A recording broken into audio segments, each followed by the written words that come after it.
आपल्या रोजच्या धावपळीच्या आयुष्यात बरेचदा आपण आपल्या स्वतःच्या आरोग्याकडे दुर्लक्ष करतो. अनेकांना नोकरीनिमित्त, कामानिमित्त तासनतास एका ठिकाणी बसावं लागतं आणि त्यामुळे त्याचा थेट परिणाम आपल्या आरोग्यावर होत असतो. चांगल्या आरोग्यासाठी नियमित व्यायाम करणं हे अतिशय महत्त्वाचं आहे. हे सगळं आपल्या सर्वांना ठाऊक असतं. तुमच्यापैकीही बरेच जणांना तुमच्या डॉक्टरांनी असा सल्ला कदाचित दिलाही असेल. पण आपण खरंच तो फॉलो करतो का? उत्तर तुम्हाला स्वतःला द्या. आणि खरंच चालण्यामुळे आपल्या आरोग्यावरती चांगला परिणाम होतो का? चला, आज या प्रश्नाची उत्तरं शोधण्याचा प्रयत्न करूयात. जाणून घेऊयात चालण्यामुळे आपल्याला नक्की कोणते कोणते फायदे हे मिळू शकतात. तर व्हिडिओ अतिशय इम्पॉर्टंट आहे, खूप इंटरेस्टिंग आहे, महत्त्वाचा आहे. तुम्ही शेवटपर्यंत नक्की बघा. मी डॉक्टर शर्मिला इनामके स्वागत करते तुमचं आजच्या व्हिडिओमध्ये. तर चालणं हा अतिशय एक साधा सोपा असा व्यायाम प्रकार आहे. हा एक एरोबिक एक्झरसाइज आहे आणि याची खासियत आपण म्हणू शकतो अशी आहे की हा व्यायाम प्रकार कोणीही कुठल्याही वयाची व्यक्ती करू शकते आणि त्यासाठी कुठलंही प्रशिक्षण घेण्याची आवश्यकता नसते. कुठलंही एक स्पेसिफिक साधन किंवा कुठल्याही इक्विपमेंट्सची यासाठी गरज नसते. कोणी कधीही कुठेही चालण्याचा व्यायाम हे करू शकतं.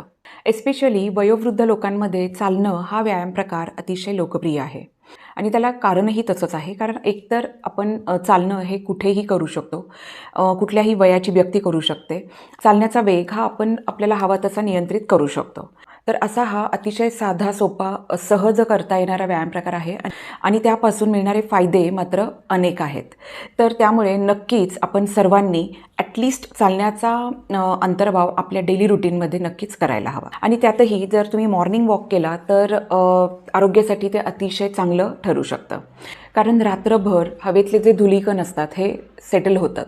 त्यामुळे सकाळची हवा ही अतिशय स्वच्छ असते आणि म्हणूनच अशा हवेत जर आपण वॉक केला तर त्यामुळे आपल्या आरोग्याला दुप्पट बेनिफिट हे मिळू शकतात.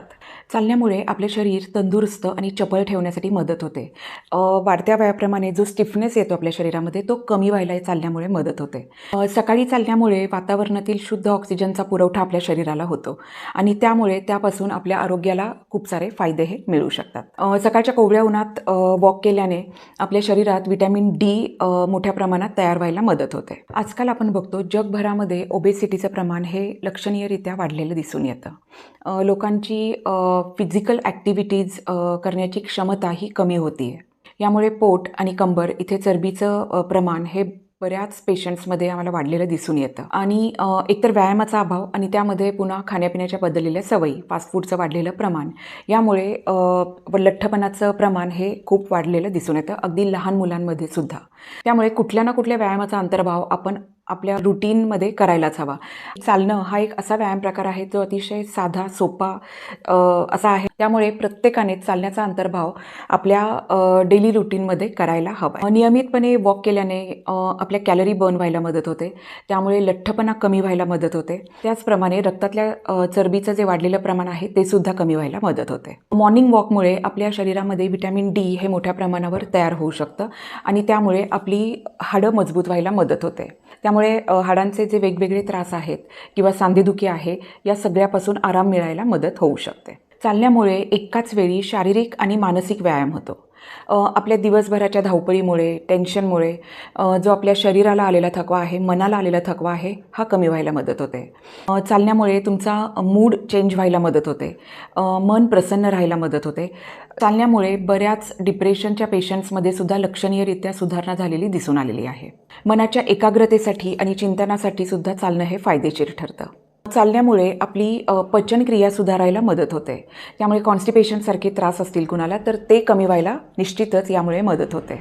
फक्त चालण्याबरोबर म्हणजेच कुठल्याही एक्झरसाईजबरोबर योग्य प्रकारचा डाएट घेणं हे सुद्धा अतिशय महत्त्वाचं आहे. चालणं हा असा व्यायाम आहे जो आपण आपल्या स्पीडनुसार करू शकतो. पण जर तुम्ही ब्रिस्क वॉक केलं, जर तुम्ही थोड्याशा वेगाने वॉक केला तर त्याचासुद्धा आपल्याला खूप चांगला फायदा आरोग्यासाठी हा मिळू शकतो. यामुळे तुमच्या हृदयाची गती वाढते, हृदयाचा स्टॅमिना वाढतो, बोन हेल्थ चांगली राहायला मदत होते. आपल्या स्नायूंची कार्यक्षमता वाढायला मदत होते. चालण्यामध्ये एस्पेशली आपली लोअर बॉडी ही जास्त इन्व्हॉल्व असते, म्हणजे लोअर बॉडीचे मसल्स हे जास्त इन्व्हॉल्व असतात आणि म्हणूनच या सगळ्या मसल्सची मजबूती, एस्पेशली पायाचे मसल्स हे स्ट्रॉंग व्हायला मदत होते. आपल्याला माहिती आहे की पायाच्या पोटऱ्या ज्या असतात याच्यामध्ये जे मसल्स असतात याला सेकंड हार्ट असं सुद्धा म्हणलं जातं. आपल्या शरीरामध्ये ब्लड सर्क्युलेशन नीट होण्यासाठी या पायातल्या स्नायूंचाही खूप महत्त्वाचा रोल असतो आणि म्हणूनच चालणं हे अतिशय महत्त्वाचं आहे, कारण चालण्यामुळे या पायातल्या स्नायूंचा अतिशय योग्य प्रकारे व्यायाम होतो आणि त्यामुळे त्यांची कार्यक्षमता चांगली राहते आणि त्यामुळे ब्लड सर्क्युलेशन व्यवस्थित होऊन ओव्हरऑल आपली हेल्थ चांगली राहायला मदत होते. रोगप्रतिकारक शक्ती वाढवण्यासाठी जसा चांगला आहार पाहिजे त्याचप्रमाणे डेली एक्सरसाइज हा केलाच पाहिजे. तर चालण्यामुळे सुद्धा तुमची इम्युनिटी वाढायलाही निश्चितच मदत होते. दररोज साधारण एक 30 ते 40 मिनिट जरी तुम्ही वॉक केला तरीसुद्धा तुमचं आयुर्मान वाढायला यामुळे मदत होऊ शकते. डेली वॉक केल्याने आपल्याला जे हृदयरोग असतात त्याचा धोका कमी होतो. त्याचप्रमाणे जे वाढलेलं ब्लड प्रेशर आहे ते कमी व्हायला मदत होते आणि ओव्हरऑल ब्लड प्रेशर स्टेबल राहायला मदत होते. त्याचप्रमाणे नियमित चालण्यामुळे आणि डाएटही तुम्ही जर व्यवस्थित घेतला, सकस आहाराचा अंतर्भाव केला तर त्यामुळे ब्लड शुगर लेवल ही नॉर्मल राहायला मदत होते. चालण्यामुळे आपले स्नायू बळकट होतात, हाडांची मजबूती वाढते, हाडांचं ठिसूळ होण्याचं प्रमाण हे कमी होतं. आपल्याला माहिती आहे की वाढत्या वयाप्रमाणे किंवा स्त्रियांमध्ये मेनोपॉजनंतर ऑस्टिओपोरोसिस होतं, अर्थात हाडांची ठिसूळताही वाढते. पण जर तुम्ही अगदी सुरुवातीपासून व्यायामाचा अंतर्भाव आपल्या डेली रुटीनमध्ये केला असेल तर निश्चितच तुमची हाडांची मजबूती ही अगदी शेवटपर्यंत चांगली राहायला मदत होते. चालण्यामुळे आपल्या स्नायूंमधली जी इलॅस्टिसिटी आहे ती व्यवस्थित मेंटेन राहते, स्टिफनेस कमी यायला मदत होते आणि त्यामुळे वेगवेगळ्या प्रकारची पाठदुखी, कंबरदुखी हे सगळे त्रास कमी व्हायला मदत होते. चालण्यामुळे शरीराची जी काही ठेवण आहे ती नॉर्मल राहायला मदत होते. चालण्यामुळे फक्त शारीरिक नाही तर मानसिक आरोग्यसुद्धा सुधारायला मदत होते. एखाद्या व्यक्तीला जर डिप्रेशनचा त्रास असेल तर चालणं हे अँटी डिप्रेसंट म्हणून काम करतं. नियमित चालण्यामुळे आयुष्याला एक शिस्त लागायला मदत होते, एक उद्दिष्ट मिळायला मदत होते. चालताना नकळतच आपल्याकडून मोठा श्वास हा घेतला जातो आणि त्यामुळे फुफ्फुसांचं आरोग्य हे सुधारायला मदत होते. बरेचदा पेशंट्स आम्हाला विचारतात की कुठल्या वेळेला चालणं हे जास्त फायदेशीर ठरू शकतं. पण खरं सांगू का, तुम्हाला ज्या वेळेला जमेल, सकाळी असो संध्याकाळी असो, जेव्हा जमेल तेव्हा तुम्ही चालायला जा, कारण चालण्याचा आपल्या आयुष्यामध्ये अंतर्भाव होणं हे जास्त महत्त्वाचं आहे. चालणं हा आपल्या आयुष्याचा एक अविभाज्य भाग झाला पाहिजे. चालण्याची सुरुवात आपण कधीही करू शकतो. त्याचप्रमाणे चालण्याचा स्पीड आणि क्षमता ही आपण कमी जास्त करू शकतो. इतर एक्सरसाइजपेक्षा चालण्यामध्ये दुखापत होण्याची शक्यता ही अतिशय कमी असते. जर तुमची बैठी जीवनशैली असेल आणि तुम्हाला एक्सरसाइज चालू करायचा असेल तर चालणं हा व्यायाम तुमच्यासाठी अतिशय आयडियल ठरू शकतो. आणि आधी तुम्ही फक्त 10 मिनिट चालू शकता, कमी स्पीडने चालू शकता आणि हळूहळू तुम्ही तुमच्या चालण्याचा वेग वाढवू शकता किंवा जास्त वेळासाठी तुम्ही चालू शकता. ज्याप्रमाणे तुमचा स्टॅमिना असेल किंवा तुम्हाला जमू शकेल त्याप्रमाणे तुम्ही हा चालण्याचा व्यायाम करू शकता. अजून एक छोटी गोष्ट मी इथे सुचवू शकते की जर तुम्ही तुमच्या चालणाऱ्या फ्रेंड्सचा एखादा ग्रुप केला तर आपल्याला रोजच्या रोज चालायला जाण्यासाठी एक प्रेरणा मिळू शकते.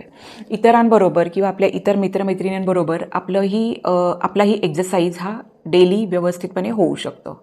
फक्त एक काळजी घ्यायला हवी आहे की जर तुम्ही तुमच्या सोसायटीच्या प्रिमायसिस बाहेर जाणार असाल चालण्यासाठी किंवा ट्रेकिंगसाठी जाणार असाल तर मग मात्र तुम्ही कोणाला तरी घरात सांगून जा किंवा ग्रुपमध्ये गेलात तर हे जास्त सेफ राहू शकतं. सोबत मोबाईल फोन ठेवा आणि लोकांना व्यवस्थित दिसतील अशा रंगाचे कपडे परिधान करा, कारण कुठल्याही इमर्जन्सी सिच्युएशनमध्ये त्यामुळे तुम्हाला लवकरात लवकर हेल्प मिळायला मदत होऊ शकेल. तर असा हा चालण्याचा व्यायाम करताना वयाचा अडथळा हा कधीही येत नाही.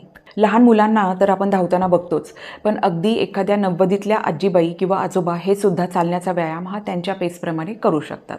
तर निश्चितच आपण असं म्हणलं तर ते वावगं ठरणार नाही की चालणं ही दीर्घायुष्याची गुरुकिल्ली आहे. त्यामुळे तुम्ही निश्चितच चालण्याचा अंतर्भाव आपल्या डेली रुटीनमध्ये कराल याची मला खात्री आहे.